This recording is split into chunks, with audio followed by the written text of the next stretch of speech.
Hello friends. आज एक सच्ची कहानी से रूबरू कराऊंगा। बाबा साहब की एक सच्ची कहानी जिसे सुनकर आप सोचने पर मजबूर हो जाएंगे कि एक व्यक्ति के अंदर इतना दिमाग कैसे हो सकता है। कोई महापुरुष इतना दृढ़ निश्चय वाला कैसे हो सकता है। मैं चाहूंगी आप इस वीडियो को पूरा देखिए। जब बाबा साहब पहली बार लंदन से बैरिस्टर बनकर भारत वापस लौटे, जब उन्होंने कोर्ट के अंदर, कचहरी के अंदर कदम रखा, तो कोर्ट के अंदर जितने भी वकील थे, सबने बाबा साहब को देखकर पहचान लिया कि वो वही है जो महार जाति का व्यक्ति है। और ये आज काला कोट पहनकर हमारे कचहरी के अंदर आ गया और बाबा साहब अंदर जाकर अपना ठिया ढूंढने लगे। सबके पास अपना अपना ठिया होता है बैठने के लिए। जब बाबा साहब को कोई ठिया नहीं मिला और बाबा साहब ढूंढ रहे थे, तो जो दूसरे वकील थे उन्होंने बाबा साहब की ओर टॉन्ट कसते हुए बोला, बाबा को चिढ़ाते हुए कहा, अबे ओ बैरिस्टर, तुम तो बहुत पढ़े लिखे विद्वान हो, तुम्हें क्या जरूरत है कचहरी के अंदर बैठने का। तुम कहीं बाहर भी अपना ठिया लगाओगे तो तुम्हारी दुकान चल जाएगी। लेकिन बाबा साहब ने उसकी उस टॉन्ट मारने को गलत नहीं समझा। बाबा साहब ने उस बात को बुरा नहीं माना और मुस्कुराते हुए बोला, तुमने ठीक कहा। और बाबा साहब ने कचहरी के बाहर एक जगह जाकर अपना ठिया जमाया, वहां साफ सफाई कर वहां बैठ गए। तब बाबा साहब के पास छोटे मोटे केस आते रहे और रोजी रोटी चलती रही। हल्का फुल्का बिजनेस बढ़ा, कारोबार बढ़ा। और उसी दौरान एक सेठ और सेठानी, जिसका इकलौता बेटा था, उसको फांसी की सजा सुनाई गई थी। उस सेठ और सेठानी पूरी मुंबई में कोई ऐसा वकील नहीं छोड़ा जिसके घर वो ना गए हो। जिसके पास भी जाते और जिसको भी फाइल दिखाते अपने बच्चे की, वो मना कर देता कि आपका बच्चा नहीं बच पाएगा। उसने बहुत पैसा खर्च कर दिया था उस सेठ ने, और वह सेठ वकील ढूंढता ढूंढता पूरा मुंबई को खंगालता हुआ उसी कचहरी के अंदर पहुंचा जिसके बाहर बाबा साहब बैठे थे। दलितों के मसीहा भीमराव अंबेडकर बैठे हुए थे। और जब उस कचहरी के अंदर उस सेठ अपने बच्चे की फाइल दिखाई, अपने इकलौते बेटे की फाइल को दिखाई, तो किसी भी वकील ने उसकी फाइल नहीं ली। सभी ने इनकार कर दिया और कहा, इसमें कुछ नहीं हो सकता, तुम्हारे बच्चे को कोई नहीं बचा सकता।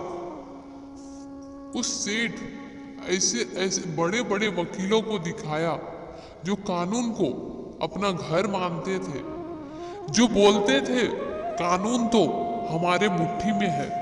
ऐसे ऐसे वकीलों को फाइल दिखाई, लेकिन सबने फाइल देखकर इनकार कर दिया।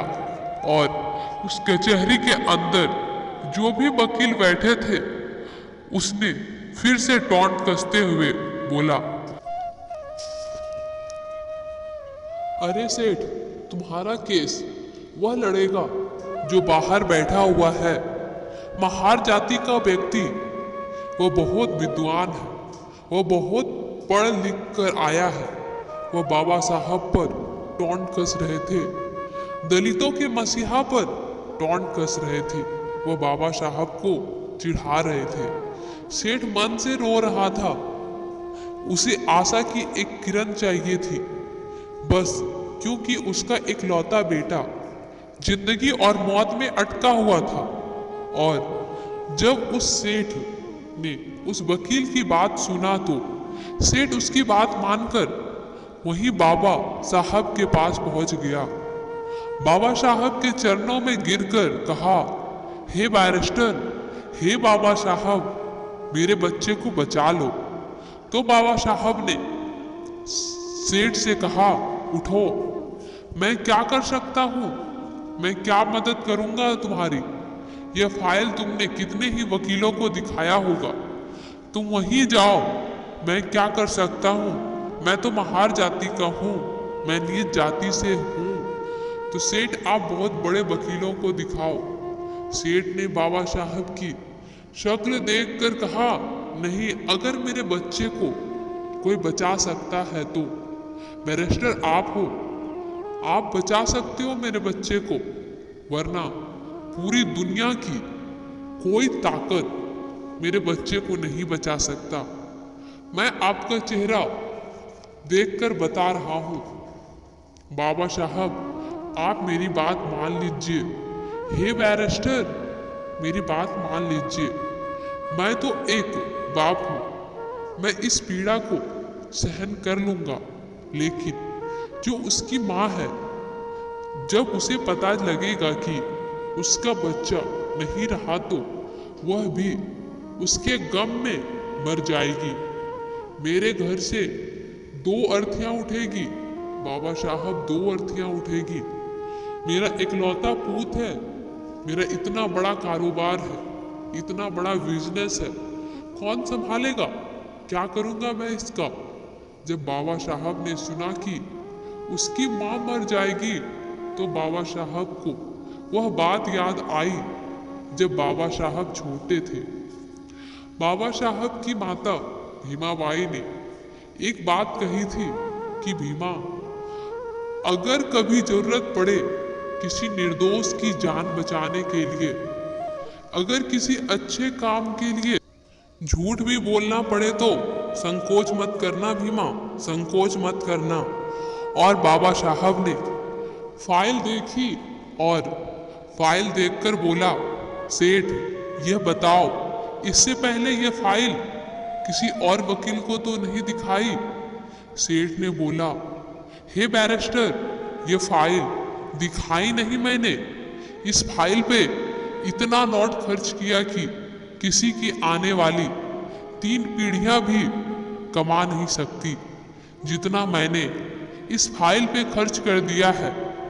बस आप मेरे बच्चे को बचा लीजिए। वह हाथ जोड़कर गिड़गिड़ा रहा था, बाबा साहब के चरणों में गिर रहा था। बाबा साहब के सामने हाथ जोड़कर खड़े थे। बाबा साहब ने उसकी पीड़ा देखकर कहा, जाओ सेठ, मैं तुम्हारे बच्चे का केस लड़ूंगा, जाओ। और जब बाबा साहब माने केस लड़ने के लिए तो वह सेठ बहुत खुश हुआ और उसने बोला, मुझे यकीन है बाबा साहब, मेरा बच्चा अब बच जाएगा। जिंदगी और मौत में बस 10 दिन का फासला था। फांसी को बस 10 दिन बचे थे। कचहरी लगी, अदालत लगा, कोर्ट लगी। कोर्ट के अंदर दोनों पक्षों के वकील आए। जब बात बोली गई तो जज बोला, अंबेडकर, तुम कुछ दलील देना चाहोगे? तब बाबा साहब ने बोला, नहीं जज साहब, आप अपना फैसला सुनाइए, मैं कुछ नहीं कहूँगा। सेठ ये सुनकर संकोच में आ गया। वह सोच रहा था कि इसने बोला था मैं तेरे बच्चे को बचा लूंगा, लेकिन इसने तो कोर्ट में अपनी कोई दलील भी नहीं दे रहा है। बाबा साहब ने तो बोल दिया, नहीं जज साहब, आप फैसला सुनाओ। वह सेठ मन में कह रहा था, अंबेडकर, तुमने अच्छा नहीं किया। बैरिस्टर, मैंने बड़े आशा के साथ यह फाइल तुम्हारे पास लेकर आया था। मैंने तुम्हारे चेहरे को देखकर बता रहा था कि तुम मेरे बच्चे को बचा लोगे। और जब फांसी की सजा जज ने सुना दी और जब उस लड़के को फांसी की सजा देने के लिए लेके जा रहे थे और उसके गले में अभी फंदा डाला ही गया था कि तभी बाबा साहब ने कहा, बस आपने फांसी की सजा दी थी, आपने मौत की सजा नहीं दी थी। इस तरह उस लड़के की जान बच गई। देखिए उनका दिमाग। ऐसे थे बाबा साहब भीमराव अंबेडकर। उसी दिन से यह कार्यवाही चली आ रही है कि सजाए मौत, यदि किसी की मौत की सजा देनी होती है तो सजाए मौत कहा जाता है। यह नहीं कहा जाता है कि फांसी की सजा। बाबा साहब ने कहा, बस आपने फांसी दी थी, मौत नहीं। और यह दिमाग देखकर बड़े बड़े बैरिस्टर व सभी वकील जो बाबा साहब पर टॉन्ट कसते थे, जो उन्हें नीच बताते थे, महार जाति के बताते थे, वो लोग चुप हो गए। और हमारे बाबा साहब शेर की तरह उस बच्चे को छुड़ाकर उस माँ के पास ले गया। कहा, यह लो तुम्हारा बच्चा। इस तरह बाबा साहब ने उस निर्दोष की जान बचाई। ऐसे थे बाबा साहब भीमराव अंबेडकर। और निचले जाति और महिलाओं, मजदूरों को अच्छा जीवन देने के लिए बहुत कुछ सहा है, बहुत सारे संघर्ष लड़े हैं। वो मरते दम तक लोगों के भलाई के ही बारे में सोचते रहे। तो दोस्तों, कैसी लगी ये कहानी कमेंट कर जरूर बताएं। धन्यवाद।